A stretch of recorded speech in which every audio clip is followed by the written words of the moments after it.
Panorama group, जो सोचता है वो करता है। आपने सुना जरूर होगा, ज़्यादा जोगी मठ का उजाड़।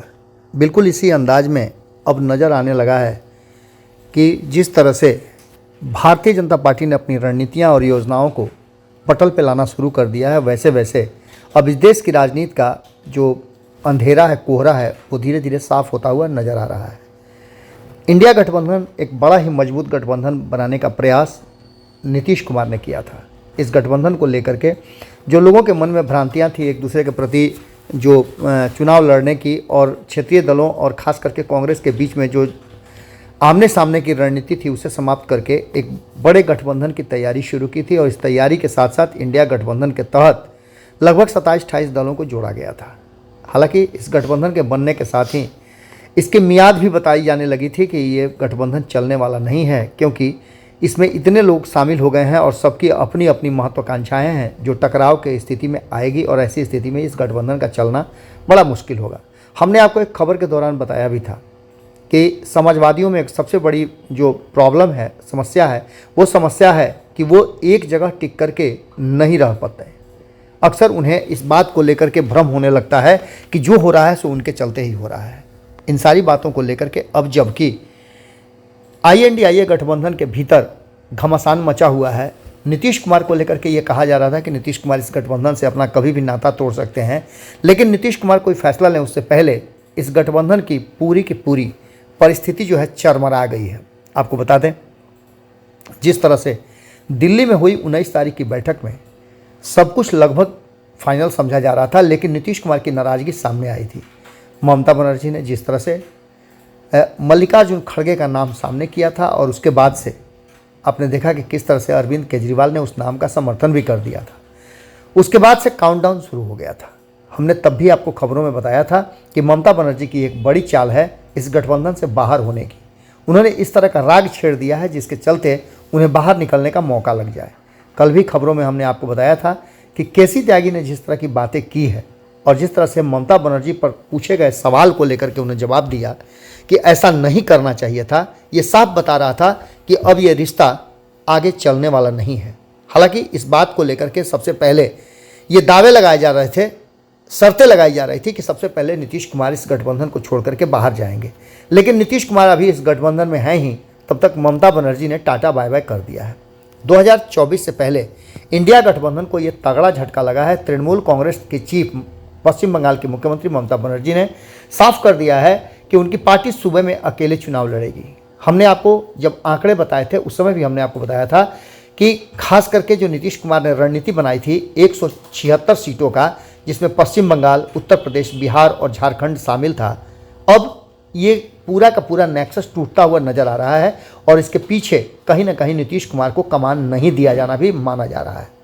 ममता बनर्जी के इस ऐलान के बाद अब 2024 के चुनाव को लेकर के ये क्लियर हो गया है कि ममता बनर्जी अब अपने अलग रास्ते से निकल पड़ी हैं। ममता बनर्जी ने दावा किया है कि उनके सभी प्रस्तावों को ठुकराया गया, इसलिए उन्होंने अकेले चुनाव लड़ने का फैसला कर लिया है। ये पहले से हम लगातार आपको बताते आ रहे हैं।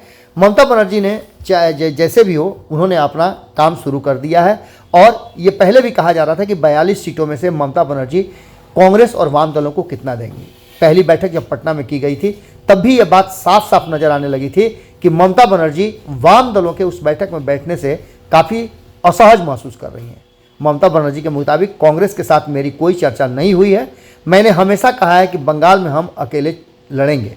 मुझे इस बात की चिंता नहीं है कि देश में क्या किया जाएगा, लेकिन हम एक धर्मनिरपेक्ष पार्टी हैं और बंगाल में हैं, हम अकेले ही भाजपा को हरा देंगे। मैं इंडिया गठबंधन का हिस्सा हूं। राहुल गांधी की न्याय यात्रा हमारे राज्य से गुजर रही है, लेकिन हमें उसके बारे में सूचित नहीं किया गया है। आप समझ सकते हैं कि कितना कंट्राडिक्टरी है ये सारा मामला, और किस तरह से INDIA गठबंधन पूरी तरह से बिखरा हुआ है।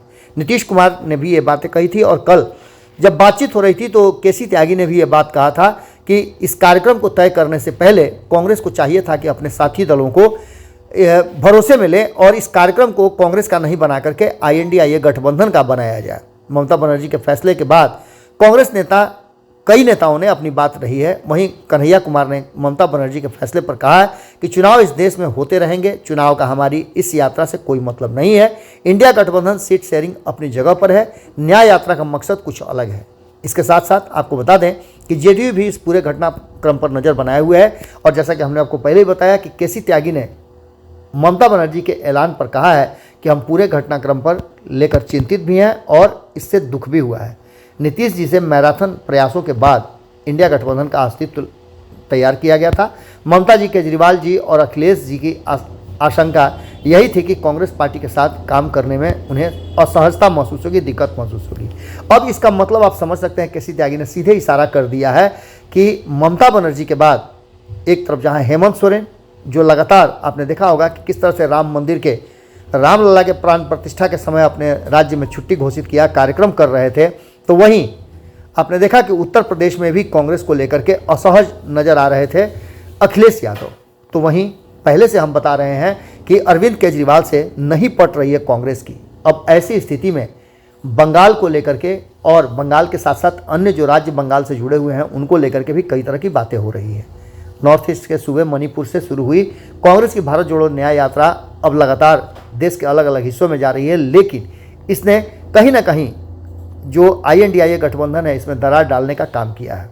ममता बनर्जी ने अकेले चुनाव लड़ने की घोषणा कर दी है। उन्होंने 2019 में आम चुनाव में पश्चिम बंगाल में सभी दल अकेले अकेले लड़े थे। भारतीय जनता पार्टी के खिलाफ तब सभी पार्टियों के अकेले लड़ने से भाजपा को ही फायदा हुआ था। 2014 के मुकाबले 2019 में सभी पार्टियों को नुकसान हुआ था। कांग्रेस, TMC और लेफ्ट तीनों पार्टियों को नुकसान हुआ।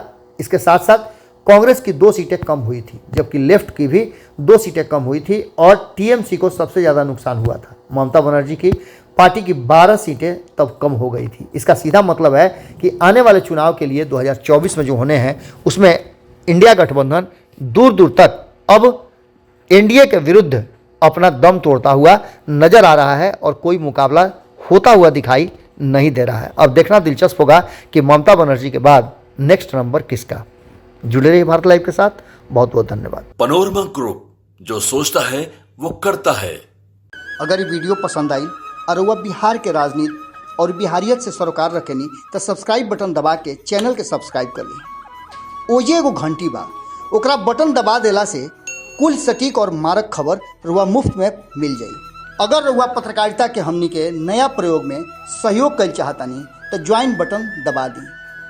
पेटीएम नंबर नोट कर ली 9386816700। धन्यवाद।